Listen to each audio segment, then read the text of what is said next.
오늘 여러분과 함께 나눌 말씀은 지난주에 이어서 하려고 합니다. 지난주에 저희들이 나눴던 말씀의 제목을 혹시 기억하십니까? 지난주에 나눴던 말씀의 제목이 지난주는 부활절이었거든요. 근데 제가 부활만 하지 않고 부활이 있기 위하여부터를 말하기 위해서 무엇을 시작했냐면은 빛, 창조, 부활 이렇게 했습니다. 오늘은 그것을 이어가 보려고 합니다.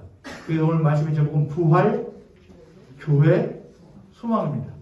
지난주 끝하고 이번 주 끝하고 한번 쭉 이어서 해보실 수 있겠어요? 그럼요. 시작. 빛, 창조, 부활, 교회, 소망. 얘기죠.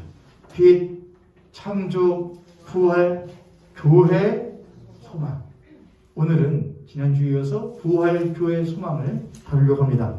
말씀을 한번 보겠습니다. 요한 1서 4장, 요한 1서 4장 16절부터 18절까지입니다. 요한계시록 앞에 유다서 한 장 있고 바로 앞에 요한 1, 2, 3서가 있습니다. 제가 하나님 말씀 받들어 읽겠습니다. 요한 1서 4장 16절부터 18절. 하나님이 우리를 사랑하시는 사랑을 우리가 알고 믿었노니 하나님은 사랑이시라. 사랑 안에 거하는 자는 하나님 안에 거하고 하나님도 그의 안에 거하시느니라. 이로써 사랑이 우리에게 온전히 이루어진 것은 우리로 심판날의 담대함을 가지게 하려 함이니 주께서 그러하심과 같이 우리도 이 세상에서 그러하니라. 사랑 안에 두려움이 없고 온전한 사랑이 두려움을 내쫓나니 두려움에는 형벌이 있습니다. 두려워하는 자는 사랑 안에서 온전히 이루지 못하느니라. 아멘. 꼰대라는 말 아시죠, 여러분? 꼰대. 꼰대라는 말이 원래도 쓰이는 말이긴 했지만 요즘처럼 자주 쓰이는 때는 없었던 것 같습니다. 여러분들 꼰대하고 멘토는 아시죠? 멘토는 아무래도 이제 말하자면은 내 삶의 멘토야 라고 말할 때 내가 어려울 때, 내가 힘겨울 때 나를 이끌어주기도 하고 돕기도 해주는 사람을 이제 멘토라고 하는데, 여러분은 꼰대와 멘토의 차이는 아셔요? 꼰대하고 멘토의 차이. 누가 이렇게 그러더라고요. 어떤 목사님이 해주셨는데, 꼰대는 물어보지 않았는데 알려주려고 하는 사람. 꼰대. 멘토는 내가 진짜 물어보고 싶은 게 있을 때 물어보면 대답해주는 사람. 멘토. 이렇게 말하더라고요. 그래서 딱 듣고서는 그래, 그러네. 꼰대는 물어보지 않았는데도 뭘 한다. 알겠나 이거. 근데 그거를 이제 듣는 사람은 그걸 뭘로 듣잖아요, 여러분. 누가 물어봤어? 라고 한다든지. 아니면 계속 하면은 뭘로 듣지요? 잔소리로 듣습니다. 꼰대는 물어보지 않았는데 말해주는 사람. 멘토는 내가 꼭 필요할 때 물어보면 대답을 해주는 사람이다. 제가 그 말을 듣고 처음에는 맞는 말이다 이렇게 생각을 했다가 가만 생각해보니까 그건 틀린 말이다 그런 생각이 들더라고요. 왜냐하면 꼰대와 멘토를 규정하는 것이 누구의 입장에서 규정한 것이기 때문에 그러냐? 듣는 사람의 입장에서 규정하면 그렇게 들려요. 그렇죠? 듣는 사람의 입장에서 나는 별로 궁금하지도 않아. 내 삶에 나는 의문점이 없어. 그냥 살면 사는 거야. 하지만 이상의 근우가 이상의 모든 삶을 다 안다고 말할 수가 있을까요? 없을까요? 없을 때에는 내가 아직은 알지 못하는 부분도 있는가 보다. 내가 다 알 수 없지. 그래서 때로는 꼰대처럼 들리던, 꼰대처럼 보았던 그 사람의 꼰대처럼 들리던 말이 듣는 사람이 내가 다 아는 것은 아니니, 내가 다 이해하는 것은 아니니 그 말도 들어볼 필요가 있겠다라고 할 때에 그 사람은 꼰대가 돼야 안 돼요? 안 되게 되는 거예요. 물론 진짜 꼰대들이죠, 여러분. 계속해서 하는 사람. 근데 듣는 사람의 마음과 생각이 무엇할 때에 변화되면은 내 앞에 꼰대라고 여기던 사람이 꼰대가 아니고 뭐였네? 멘토였네 라고 될 수도 있다 이거예요. 이해되셨어요, 여러분? 이 자리에 있는 대부분의 어른들은 젊은이들에게 무엇처럼 여겨질 때가 많으실 거냐? 꼰대로 여겨질 경우가 많을 거예요. 저도 여러분 41밖에 안 됐지만 꼰대일걸요? 여러분들께요. 누가 물어봤어? 별로 안 궁금한데. 하지만 드러내놓지 않고 하실 수도 있고, 어떤 사람들은 드러내놓고서 안 듣고 싶어, 안 들어도 돼. 그럴 수도 있습니다. 근데 여러분, 지상 최대의 꼰대가 누군지 아세요? 지상 최대의 꼰대가 있어요. 꼰대 중에 꼰대가 있어요. 물어보지도 않고 궁금하지도 않은데 맨날 말하는 분이 있어요. 누구게요? 하나님이요. 자, 가만히 하다. 하나님은 꼰대 중에 왕꼰대시네. 듣고 싶냐고요. 물어봤냐고요. 근데 야, 내가 사랑이요. 내가 너희들을 구원할 사람이 됐다고요. 됐다고요. 그래서 저는 그 생각을 했어요. 대입해 보면 하나님이 누구이신지를 알지 못할 때에, 또한 하나님이 누구이신지를 경험하지 못했을 때에 모든 신자들에게 하나님과 그의 아들 예수 그리스도와 그 예수께서 보내신 성령은 우리들에게 늘 뭘로 여겨지느냐? 꼰대예요. 안 듣고 싶어요. 여기 계신 시어머니들 죄송합니다만 그런 말도 많이 하잖아요. 시어머니 같아요. 참견하는 것 같아요. 그런데 우리들의 관점에서만 보면 그렇죠. 그래서 신자란 무엇이냐? 관점이 바뀐 사람을 신자라고 그래요. 이전에는 내 기준으로 하나님을 판단했던 사람이 기준을 받고 하나님의 관점으로 나를 보시면 어떨까를 생각할 줄 아는 게 신자라고 합니다. 믿는 자. 하나님 보실 때 나는 어떨까? 그 왕꼰대이신 하나님이 나를 보시면 어떠실까? 뭣도 안 되죠. 야, 내가 너에게 말해줄 감이 네가 되냐? 내가 말을 해주면 그 말을 들을 수 있는 능력이 있냐? 내 귀한 말을 담아낼 네 자격이 있냐? 우리는 자격이 있다 없다? 그런 왕꼰대이신 하나님을 아버지로 들을 자격이 없는 자라는 것을 알 때에 비로소 들어볼까가 생겨요. 그분이 도대체 나에게 왜 그렇게 말하셨던 거지? 나에게 무엇을 말씀하고 싶은 거지? 그 말을 내 마음을 열고 들을 때 우리는 비로소 신자가 되고, 그제서야 그분은 내 삶에 가장 귀한 멘토가 되는 거예요. 물어볼 것들이 너무나 많은 거예요. 그렇죠, 여러분? 내가 필요할 때만 투자를 어디다 가야 되나? 자식을 어디다 보내야 되나? 이걸 사야 되나? 저걸 사야 되나? 시시껄렁한 거 물어볼 때만 물어보면 어떻게 할까요? 대답 좀 해주세요. 멘토라면서요. 그게 아니고 나의 삶의 모든 순간에 가장 사소한 것부터 중요한 것까지 이거 어떻게 해야 돼요, 하나님? 주님 이거 어떻게 해야 돼요? 그런데 아이러니하죠? 안 듣고 싶을 때는 매우 말씀하시던 하나님이 정작 무엇만 하려고 하면, 궁금한 거 물어보려고 하면 대답을 안 해주는 것 같아요. 왜 그럴까요, 여러분? 왜 그래요? 안 들어봤기 때문에 그래요. 들어본 경험이 없으니까 막상 물어보면은 그분은 말씀하시는데 나의 뜻과 맞지 않은 것 같고 나의 생각과 맞지 않은 것 같아서 그분이 말씀하시지 않는 것처럼 여겨져요. 그래서 멘토가 있으려면은 아무나 멘토 못 둬요, 여러분. 그렇죠, 여러분? 멘토라면 다섯 말하면 스승이거든요. 아무나 스승 못 둬요. 제자다운 제자가 스승을 둬요. 제자는 한 번부터 제자로서 완벽하게 되지 않아요. 제자는 키워져 가요. 들을 귀가 커져가기 시작하고 마음이 넓어가기 시작하면서 진짜 스승을 스승으로서 섬기고 그 말을 귀담아 들을 줄 아는 멘티가 되는 거예요. 멘토의 상대가 멘티라고 하거든요. 우리 사랑하는 외계 성도님들, 저와 여러분이 하나님이 꼰대처럼 여겨주셨다면 그분이 계시는 게 얼마나 귀한지, 그런 꼰대가 계시는 게 나의 삶이 얼마나 중요한지를 깨달을 수 있는 우리 여러분 되시길 주님의 이름으로 축복합니다. 또한 그분이 나의 삶에 필요할 때만 찾아가는 멘토가 아니라 늘 나와 동행하시는 동반자임을 여러분 잊지 않으시길 주님의 이름으로 축복합니다. 우리 옆에 선생님 같은 선생님 보시고 그렇게 한번 축복하겠습니다. 하나님이 당신의 가장 귀한 인도자 되십니다.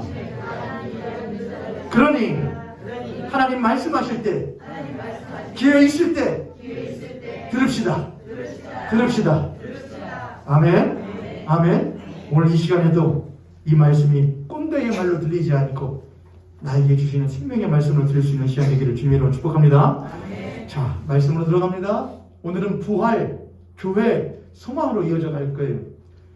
근데 이어져 가려면은 지난주 말씀을 조금이라도 복기하지 안 되겠고 조금 부연하지 않으면 안 되겠습니다. 지난주에 우리는 빛, 창조, 부활을 말했습니다. 부활만 따로 말하면 안 된다 이것이었죠.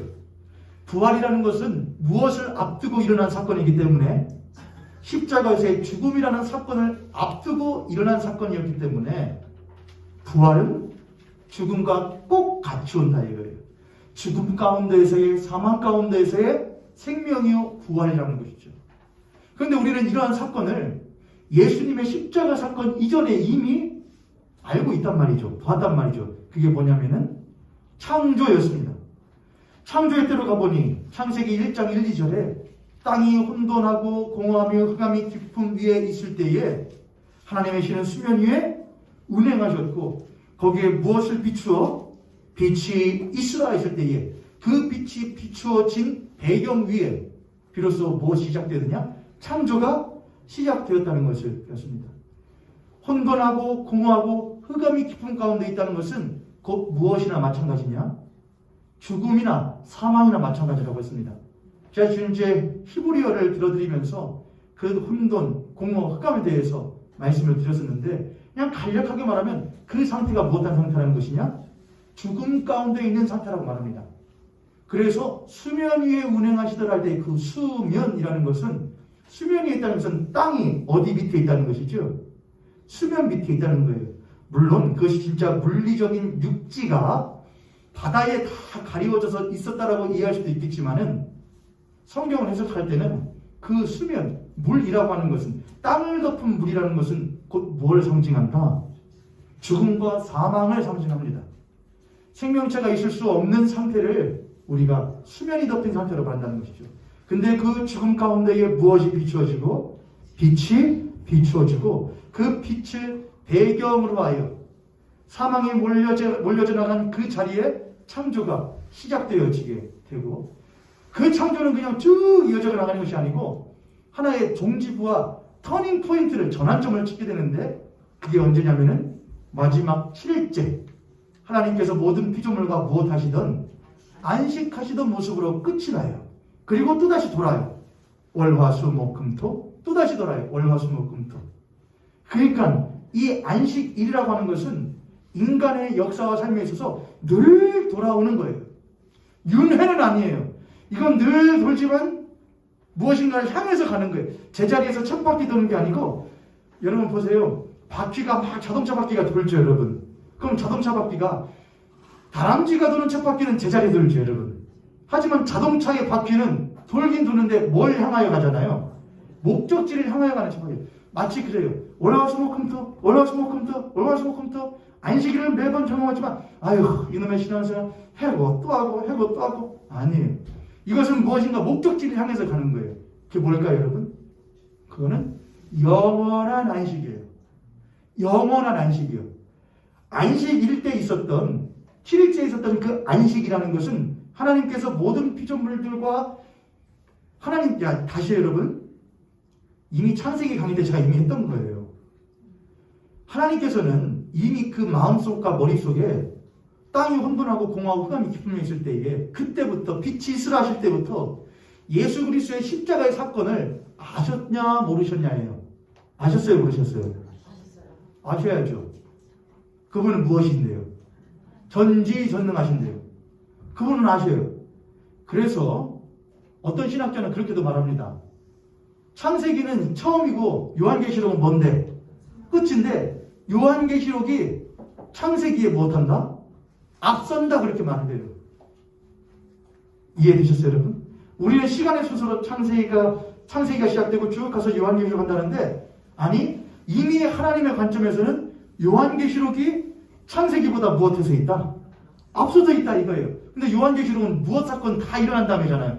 부활, 승천, 재림 다 일어난 다음에 있을 영원한 새하늘과 새 땅의 이야기가 딱 있는데 그 이야기가 이미 창조 이전부터 누구의 머릿속에 있었다? 하나님 머릿속에서는 있었다 이거예요. 자, 근데 그 머릿속에 있는 그 하나님이 안식일날 그 안식일날 하나님께서 피조물들과 함께 안식을 누리시는데 그 안식을 깨는 사건이 올 걸도 못하셨고 아셨고 그 사건이 뭐예요? 안식을 깨는 사건이에요. 자, 안식은 계속 한다고요. 7일째 안식은요. 근데 그 안식이 깨어지는 사건이 있잖아요. 안식은 하나님과 창조주와 피조물이 제자리의 위치를 지키고 있는 게 안식이에요. 모든 피조물을 지으신 사랑하시는 사랑의 하나님이 계시고 그 사랑의 하나님의 피조물이 사랑받는 자리에 있는 게 안식이에요. 근데 그 깨어지는 자리가 깨어지는 사건이 나타나요. 그게 뭐예요, 여러분? 아담과 하와의 범죄함이에요. 아담이 하와가 인간이 그 자리에 있기를 원치 않고 누구 자리에 있기를 하나님 자리에 있기를 원한 게 안식이 깨어지는 사건이에요. 하나님 그 사건 이미 알고 계셨다 버리셨다. 아신다 이거예요. 그분은 그래서 그때부터 이미 무엇을 계획하셨느냐? 그들에게 가죽옷을 입히는 사건을 계획하셔요. 그 가죽옷은 한 짐승이 생명을 희생하여 또 하나의 생명의 죄를 덮어 살려주는 사건이에요.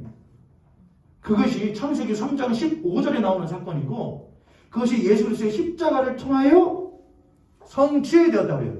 구현되었다, 성취되었다 그래요. 하나님 이미 알고 계셨다 그러셨다. 이미 아셨다 이거.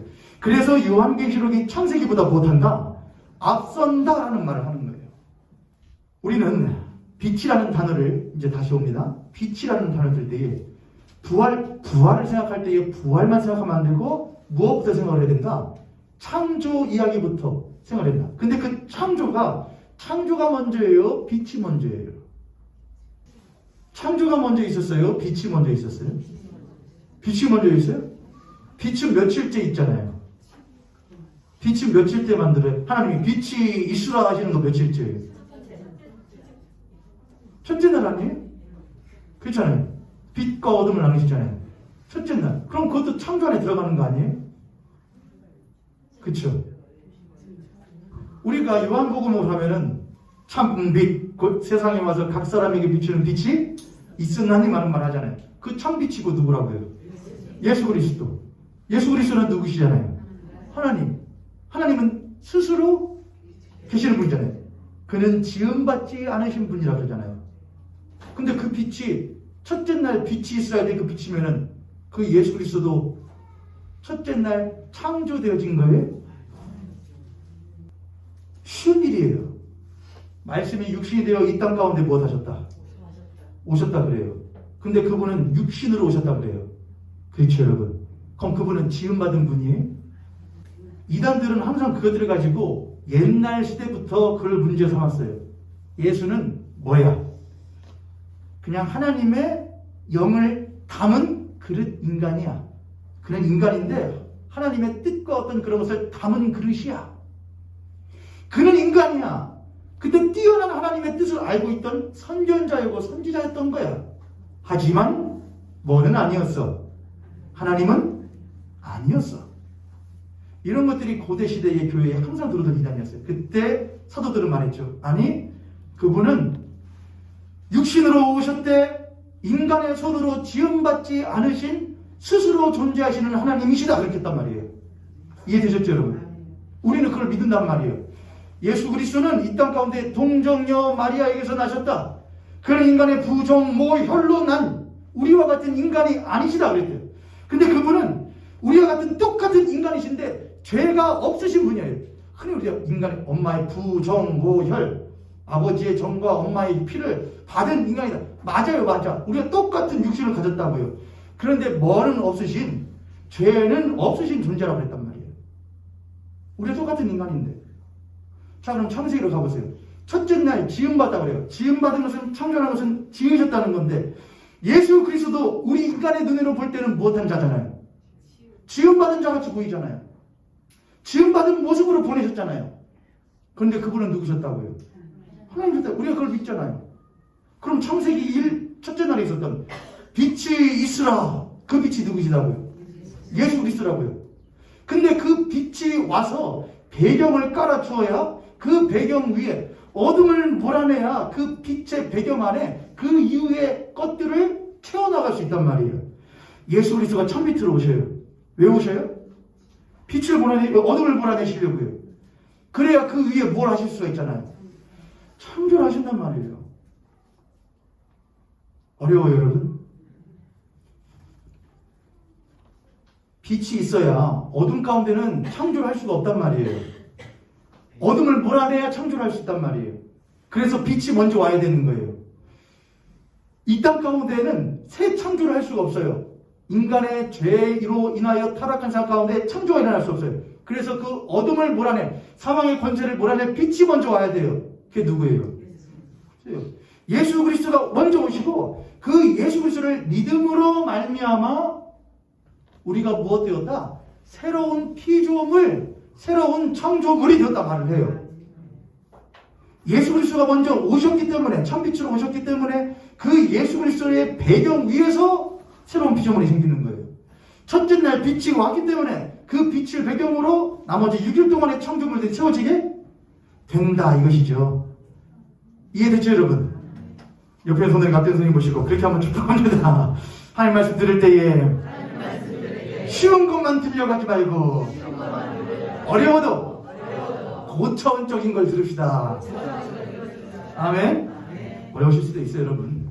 근데 제가 항상 늘 모여있게 올해로 8년 차인데 쉬운 설교 한 적은 별로 없는 것 같아요.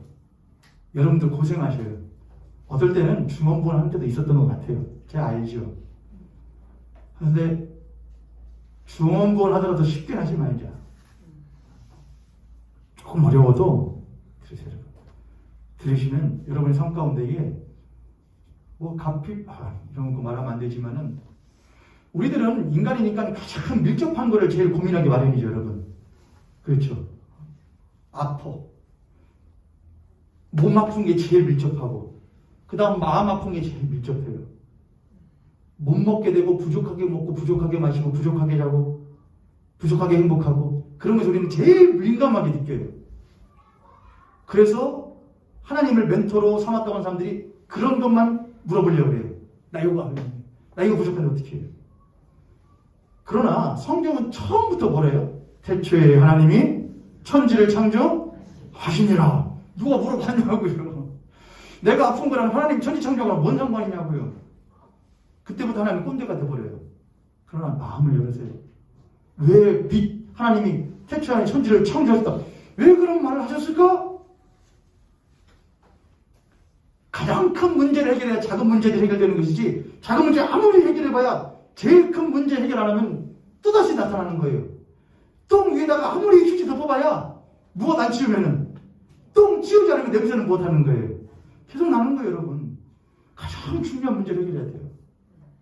그래서 우리는 어려움을 듣는 거예요. 똥 치우는 일을 하는 거예요, 지금요. 자, 창조에 대한 이야기를 했고, 빛에 대한 이야기를 했어요. 빛이라는 것은 처음부터 계시는 하나님을 말해요. 곧 예수 그리스도 그분 자체예요. 빛은 근데 하나님은 빛이시라, 그분은 어둠이 조금도 없으시라는데, 우리가 하나님에 대해서 하나님 빛이시다, 뭐다, 사랑이시다 하는데, 하나님에 대해서 먼저 정의를 해야 되겠어요. 삼위일체 하나님은 빛이에요? 아니면 삼위일체 하나님은 사랑이에요? 그분은 사랑이신 하나님이에요? 빛이신 하나님이에요? 사랑이 눈에 보여요? 빛이 눈에 보여요? 물리적으로 할 때 사랑이 보여요? 빛이 보여요? 사랑이 눈에 보여요? 빛이 눈에 보여요? 빛이 눈에 보이잖아요. 물리적으로. 그렇죠. 그런데 우리들이 사랑하는 사람을 만날 때 그 사람을 통해서 우리들이 무엇 할 때가 있느냐? 내 마음이 어두워요. 울적해요. 근데 사랑하는 사람을 만났을 때에 내 마음에 울적한 것이나 불안한 것이 무엇 할 때가 있죠? 물러갈 때가 있어요. 그걸 보고 우리는 사랑으로부터 빛이 비추어, 사랑의 빛이 비추어 내가 편안하게 되다, 그런 말을 하기도 해요. 우리는 사람의 사랑이 그냥 사랑을 가지고 있는데 그 사랑이 가만히 있는 것이 아니고 무엇 되어진 걸 느끼느냐? 역사하는 걸 느끼죠. 이해되셨어요, 여러분? 사랑 다 있잖아요. 근데 그 사랑이 가만히 있는 게 아니에요. 사랑은 뭘 하느냐? 움직인단 말이에요. 하나님은 사랑이세요. 근데 그 하나님이 사랑이 역사하는 걸 보고 뭐라냐? 빛이에요. 그래서 하나님 빛이 있으라 했잖아요. 빛, 오르라고 그래요. 히브리어로 오르. 빛이 있으라라는 건 뭐예요? 있다, 나가라, 가라, 역사해라. 이건 운동과 에너지를 말해요. 하나님은 사랑이신데, 삼위일체 하나님은 사랑이신 하나님이신데, 그 하나님이 역사하셔요, 말씀하셔요, 빛이 못해라 있으라 그래요. 그럼 삼위일체이신 사랑의 하나님으로부터 그 사랑이 무엇하는 걸 말하냐? 발현되어지고 역사되어지고 투영되어지는 것을 뭐라 하냐? 빛, 이렇게 말하는 거예요. 하나님은 빛이시라. 그것도 맞아요. 왜요? 하나님이 삼위일체이신 하나님이 사랑이신데 그분으로부터 역사하는 빛이라고 하는데 그게 누구시잖아요? 예수 그리스도시잖아요. 그래서 또한 하나님 빛도 맞아요. 하지만 순서라자면 그분은 무엇이시다? 사랑이다. 근데 그 사랑이 가만히 있지 않고 무엇을 한다? 역사한다 이거예요. 그걸 뭐를 표현하냐? 빛으로. 하나님의 사랑이 비추어진 그 빛이 무엇이냐? 예수 그리스도가 하나님의 사랑의 빛으로 이 땅 가운데 무엇되어지는 것? 비추어진 거예요. 하나님 세상을 이처럼 무엇하사 사랑하사 뭘 주셨으니? 독생자 예수 그리스도 참 빛을 무엇하셨으니? 주셨다. 그게 뭐예요? 빛이 있으라 하잖아요. 하나님의 사랑이 있으라. 하나님의 사랑이 세상 가운데 있으라. 하나님의 사랑이 혼돈과 공허함 가운데 있는 세상에 있으라. 누구에게 있으라? 여러분 한 사람 한 사람에게 빛이 있으라. 하나님 말씀하시는 거예요. 그분의 사랑은 가만히 있는 게 아니에요. 사랑이에요. 사랑이 움직여요. 사랑을 보내셔요. 그 빛은 태초부터 있던 하나님의 사랑인 거예요. 그 사랑으로 말미암아 창조의 결과물이 이루어지게 되는 거예요. 사랑의 빛이 만들어진 결과가 바로 창조이고 그 창조의 사건은 단순한 하나의 세상이 이렇게 만들어졌대가 아니에요. 자, 창조라는 것은 그냥 뭐가 아니냐? 창조는 하나님이 첫째 날부터 일곱째 날까지 이렇게 해서 만들었대가 아니에요. 제가 다른 예를 해볼게요. 안 되겠네. 다음 주에, 오늘 설교는 다음 주에 하겠네. 잘 보세요, 여러분. 아이가 있어요. 응애하고 태어났죠. 그 애가 막 자라지요. 그럼 부모가 그 아이를 볼 때에 그 아이를 보면, 네가 생후 1개월 때는 얼마큼 몇 센치 컸고, 6살 때는 어디 학교 들어가고, 키가 몇 센치하고 몸무게가 몇 킬로였고, 몇 살 때 그렇게만 측정을 해요? 그런 부모가 어디 있어요? 부모는 자식을 보면은 무엇을 하게 되느냐? 그동안에 자기가 자식에게 넣어주었던, 베풀었던 자신의 사랑, 눈물, 고민, 고통이 고스란히 담겨있죠. 동시에 그 부모는 자녀 안에서 뭐를 보게 되느냐? 자신의 미래도 보게 되고 자신의 과거도 보게 되고 또한 그 자식이 이렇게 되었으면 좋겠다고 하는 무엇도 담게 되느냐? 소망과 바람도 그 자식이 무엇하게 되느냐? 담기 마련이죠. 무슨 말인지 아시죠, 여러분? 그게 부모예요. 저는 벌써 7살밖에 안 됐는데 벌써 그게 시작돼요. 얘는 나중에 20살 됐을 때는 어떻게 됐으면 좋겠고, 나중에 어떻게 커서 어떤 배우자를 만나서 어떻게 자라다가 사회에 기여를 하다가 어떻게 죽었으면 좋겠다. 그러세요. 벌써 해요. 참 똑같이 하나님 세상을 창조하셔요. 응애 태어난 세상이에요. 근데 하나님이 첫째 날은 뭐 지었고 둘째 날은 뭐 지었고 셋째 날 일곱째 날 안식했다. 네, 이렇게 하면 끝나셔요? 부모는 그렇게 안 된다고요. 하나님은 그 세상을 볼 때에 이미 무엇이 담겨있냐? 이 세상이 어떻게 되어가기를 원하는 하나님의 바람까지 그 창조 안에 뭐 되어지느냐? 담겨있는 거란 말이에요. 이해되셨죠, 여러분? 그래서 창조는 뭐냐? 지도예요, 지도요. 창조를 가만히 보면 하나님이 이 세상을 어떻게 이루어가길 원하시는지가 창조 가운데에 담겨져 있는 거예요. 그 창조를 가만히 보면 첫째 날부터 일곱째 날까지 하나님께서 어떻게 채우시고 어떻게 바꾸시고 어떻게 변화시키셔서 하나님의 영원한 안식 가운데로 들어가기에 원하시는지 이 세상에 대한 하나님의 마음과 소망이 창조 안에 고스란히 그려져 있는 거예요. 그 창조를 가만히 보면 하나님의 마음에 다다를 수가 있는 것이죠. 에덴 동산을 하나님께서 창설하시는 것은 창조 가운데 가장 하이라이트예요.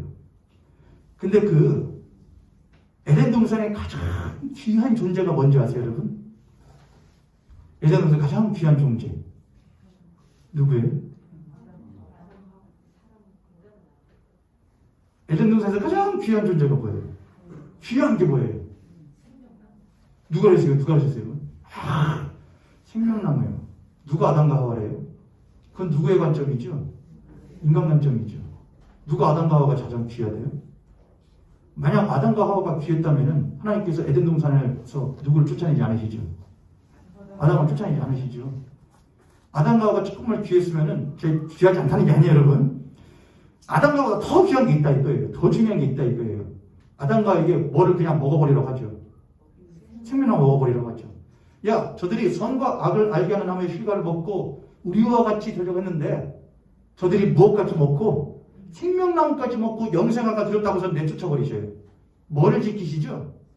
생명. 물론 그 생명나무가 곧 누구이시고 예수 그리스도시고 어차피 인간을 귀히 여기시고 사랑하시기에 그에게 내어줄 것인데, 인간의 관점에서는 늘 누가 더 귀하다고 생각하느냐? 자신이요? 아니요. 예수가 더 귀해요.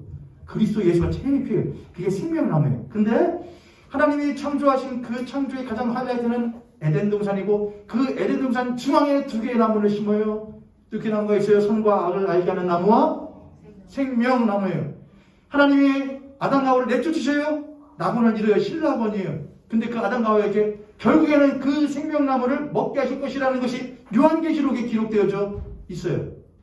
그거 너희들이 주는 거야. 먹게 하는 거야. 그 생명나무 곧 예수 그리스도예요.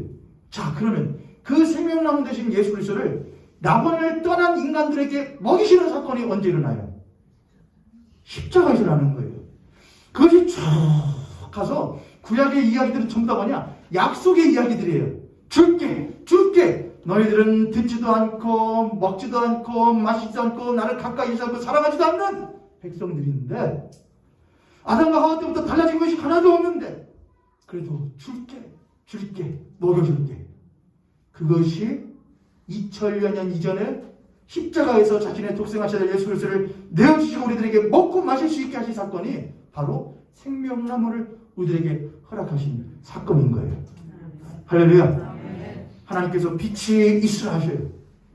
빛으로 오신 예수 그리스도는 이 땅 가운데에 어둠을 몰아내시기 위해서, 사망 권세를 이기시기 위해서, 새로운 피조물들이 있게 하기 위해서 죄를 이기시고 죄를 다스리시고 또한 무엇을 하시냐? 생명을 일으키시는 존재가 되셔야 돼요. 그 사건이 바로 뭐냐? 부활이에요. 예수 그리스도께서 죽음을 이기실 뿐만이 아니라 생명의 주가 되셨다고 하는 것이 뭐냐? 부활이에요. 참 빛이 이 땅 가운데 오셔서 새로운 피조물, 새로운 생명을 나게 하는 배경으로서 죽으시고 부활하시는 사건이 있었기 때문에 우리와 같은 새로운 피조물들이 있었던 거예요. 예수 그리스도의 십자가의 죽음만 가지고서는 뭐가 있을 수 없다는 거예요? 새로운 피조물이 있을 수가 없다는 거예요. 우리는 예수님을 뭐예요? 믿잖아요. 사도행전 예수님 예수님 믿는다 고백하잖아요. 근데 무엇과 뭘 믿어요? 빌라도에게 무엇 받으신 것도 믿고, 고난 받고 십자가에 죽으신 걸 믿죠. 그리고 그가 죽은 지 사흘 만에 부활하신 것을 믿어요. 또한 다시 오실 것도 믿어요. 우리는 예수의 십자가만 믿는 게 아니에요. 그의 부활도 믿어요. 그의 십자가와 부활이 있었기 때문에 우리가 새로운 피조물이 될 수 있는 거예요. 할렐루야. 그 부활, 그것은 이제 하나님께서 처음에 세상을 창조하실 때에 빛 가운데서 모든 것들을 채우셨던 것처럼 우리들에게 예수 그리스도를 허락하시고 새로운 피조물로 성장하게 하시겠다고 하는 그 약속의 확증. 야, 내가 너희들을 안 버린다 그랬지? 너희를 죽이지 않는다 그랬지? 사망 가운데 두지 않는다 그랬지? 못 믿겠지? 내가 믿게 해줄게. 보여줄게. 너희들의 육신으로 보여줄게. 그 분이 바로 누구시냐? 예수 그리스도신 거예요. 저희 누님이 말씀드리잖아요. 예수님 그냥 아무도 모르는 그냥 저기 촌구석에 가서 그냥 이스라엘 더 작은 데 가서 내가 하는 빛이다. 죽으셔. 부활하셔. 그렇게 사건만 그냥 우리는 들을 수도 없어요. 그런 사건만 하셔도 하나님의 구원이 일어날까 안 일어날까? 안 일어나요? 그렇게도 일어날 수 있을 거예요. 근데 하나님 그렇게 하셨다 안 하셨다? 전해라. 니네들이 본 것을 전해라. 오늘 우리가 읽었던 요한 1서에서 그러지만 너희들이 전한 것을 보고 알려주어라. 가서 제자 삼으라. 그렇게 했다고요. 세상 끝에 가라. 근데 뭘 봤냐고요? 뭘 들었냐고요? 말씀이 육신이 되어 우리 가운데 있었다 이거예요. 진짜 있었다 이거예요. 근데 그분이 진짜로 못 하셨다 이거예요. 부활하시어 사도들에게 보이시고 500의 형제들에게 보이시고 나와 같이 난지 며칠 얼마죠? 만삭되어 나지 못한 나 같은 자에게도 사도 바울이 자기를 말하죠. 나 같은 자에게도 보여? 쉽다 이거예요. 그분은 진짜 오셨고 진짜 부활하셨다 이거예요. 그걸 모든 천하에 알게 하라 이거예요. 그렇게 해야 십자가와 부활의 사건이 있어야 비로소 하나님의 진짜 창조가 이 땅 가운데 일어날 수 있음을 말하는 거예요. 빛, 창조, 부활. 그 다음 뭐냐? 교회예요. 자, 우리는 부활까지 이제 온 거예요. 근데 부활, 예수 그리스도 이것만 기억하셔요. 빛이 없으면, 빛이 어둠을 몰아내지 않으면 무엇이 있을 수 없고 창조의 체험이 있을 수가 없다. 그럼 참빛이신 예수 그리스도께서 우리에게 비추어 주시고 그가 십자가와 부활로 밑자락을 깔지 않으시면은 새로운 피조물이 있을 수가 없다. 성경은 이런 말이에요. 예수 그리스도가 첫 열매란 말을 해요. 고린도서 15장에서 말을 하죠. 예수는 첫 열매시다 그렇게. 그런데 그 열매는 누가 맺으신 열매예요? 하나의 씨앗이 땅에 떨어져 심겼다. 그건 예수 그리스도가 말씀이 육신 되신 걸 말해요. 근데 그가 부활하신 것은 열매를 맺은 걸 말해요. 누가 부활시키셔요? 하나님이 그를 사망 가운데서 다시 일으켜 내셔요. 하나님이 맺으신 열매. 자, 열매는 먹고 끝나는 게 아니에요. 왜냐하면 열매 안에 뭐가 있기 때문이냐? 씨가 있어요. 하나의 열매이신 예수 그리스도인 첫 열매 안에 열매가 다 먹고 그 안에 뭐가 남느냐? 씨가 남아요. 그 씨가 또 못하느냐? 심겨져요. 첫 열매이신 예수 그리스도, 첫 그 열매 안에 담겨진 그 씨는 그 열매를 담고 있고 그 나무를 담고 있어요. 씨예요. 예수님이 그런 말씀하셨죠. 야, 하나님의 나라를 무엇으로 설명할까? 이 작은 겨자씨 하나가 같은데 이 안에 뭐가 있다 이거예요? 이 씨 안에 작은 겨자씨지만 이것이 심기어지면 무엇이 나는 것처럼 큰 나무가 열리는 것처럼 맺어지는 것처럼 이 씨 안에 곧 무엇이 있다? 생명이 있다. 하나님의 나라는 곧 이와 같다래요. 근데 그 씨가 우리 안에 무엇해지냐? 심겨지고 이 땅 가운데 심겨지게 되죠. 심겨진 씨는 도대체 어디에 심겨진 것이냐? 씨를 어디에 심지? 땅에 심지요. 그런데 성경에서 땅이라고 할 때 그 땅은 이 육지를 말하는 것이 아니에요. 땅은 뭘 말하는 것이죠? 육지를 말하기도 하지만 또한 세상을 말하기도 해요. 또한 우리의 마음을 말하기도 해요. 그래서 무엇의 비유가 있는 것이죠? 씨 뿌리는 자의 비유가 어떤 땅을 볼까? 무슨 땅 그 말이 나오는 거죠. 땅은 육지를 말하기도 하지만 세상을 말하기도 하고 우리의 마음을 말하기도 해요. 도대체 예수의 그 씨를 어디다 심을까? 죽으시고 부활하신 예수의 씨를 어디다 심어야 진짜 또 다른 생명들이 태어나게 될까? 어디에 심으시느냐? 우리 안에 심는 거예요. 이 세상 가운데 심으시는 거예요. 그래서 예수 그리스도 생명나무 되신 예수 그리스도는 이 땅의 갈보리산 언덕에 심겨지게 되는 것이고 우리들 또한 그 예수 그리스도 같이 이 땅 가운데에 심기워진 십자가에 선 존재들이 바로 그리스도인입니다. 그래서 예수께서는 우리들에게 무엇지라고 하시는 것이냐? 십자가를 지라 하시는 거예요. 십자가를 쳐야 뭐를 맺을 수 있지? 열매를 맺을 수가 있지. 십자가가 남은데 어떻게 십자가를 지지 않고 열매를 맺으려고 하냐? 이 말씀을 하시는 것이죠. 씨는 무엇하고 무엇하냐? 씨는 심겨지면 발아하고 성장하죠. 그래서 제가 이렇게 말해볼게요. 씨는 심겨지고 생육하고 번성해서 충만하게 풍성 열매를 맺어야 돼요. 다시 씨는 심겨져 생육하고 번성하고 충만하게 맺어야 돼요. 어디서 나오는 말이에요, 여러분? 창조 때 나온 말이에요. 하나님이 사람을 지으시고 생육하고 번성하라 땅에 충만하라. 빛이 있으라. 첫째 날 빛이 있었고 그 배경으로 깔아진 모든 세상 가운데에 하나님은 인간뿐만이 아니라 자신이 만드신 피조물 가운데에 명령하셨다고요. 축복하셨다고. 생육하고 번성해라. 땅에 충만해라. 그리고 그 빛은 다시 우리에게 비추어져 죽으시고 부활하심으로 말미암아 밑자락을 깔아놓으셨어요. 우리는 거기에 심겨진 씨앗들이에요. 그리고 주님 우리들에게 명령하셔요. 생육하고 번성하라. 땅에 충만하라. 할렐루야. 그거는 축복인 동시에 무엇이냐?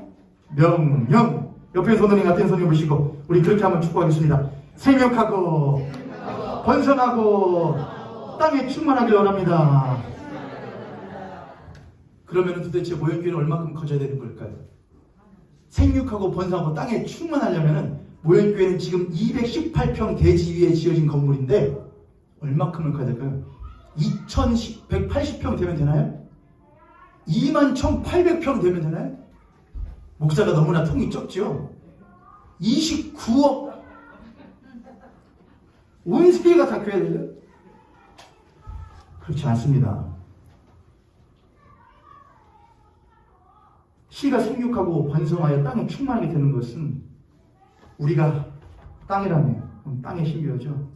여러분 땅에 했는데 나무가 자라잖아요. 근데 나중에 그 나무가 커져서 자기가 심겨질 때는 땅이 더 못했죠. 땅이 크잖아요. 씨는 이만하고 상수리 나무라고 하죠. 근데 그 나무가 씨가 심겨졌는데 시간이 지나고 생육하고 번성하여 땅에 충만해지니 자기가 처음 심겨진 땅의 토대보다 더 못해져요. 커져서 그늘을 드리워요. 우리는 땅이에요. 우리에게 예수 그리스도가 심겨졌는데 그 예수 그리스도가 어느새 나보다 더 못해지기 시작하시느냐? 커지기 시작하시고 나의 슬픔을 가리우기도 하시고 나의 모남을 덮으시기도 하시고 나의 죄됨을 또한 씻겨주시기도 하시는 큰 나무로 예수 그리스도가 생육하고 번성하고 땅에 충만하시고 내 땅이에요. 내가 커지는 게 아니에요. 예수 그리스도가 점점 더 커지는 거예요. 그래서 생육하고 번성하고 땅에 충만하는 것은 여러분 각 사람에게 반드시 일어나야 되는 일. 누가 커지는 일? 나보다 예수 그리스도가 더 커지는 일. 나보다 주님이 앞장서시는 일. 그게 생육하고 번성하고 땅에 충만하는 그리스도인이고 그런 그리스도인들이 모여 한 교회 한 몸이 되어 예수 그리스도를 앞장에 세우고 예수 그리스도가 교회보다 더 크게 되어 영광 받으시는 그 일을 이루는 것이 바로 이 땅 가운데에 서 있는 교회의 본분이 되어야 될 줄 믿습니다. 아멘. 할렐루야. 아멘. 이어서 소망 다음 주에 제가 또 이어서 해보도록 할게요. 오늘 들으신 말씀을 곰곰이 다시 한번 들어보시면 성경 창세기부터 요한계시록을 이렇게 이해할 수도 있겠구나. 예수 그리스도의 부활이 이렇게 의미가 있겠구나. 깨달으실 수 있으리라 믿습니다.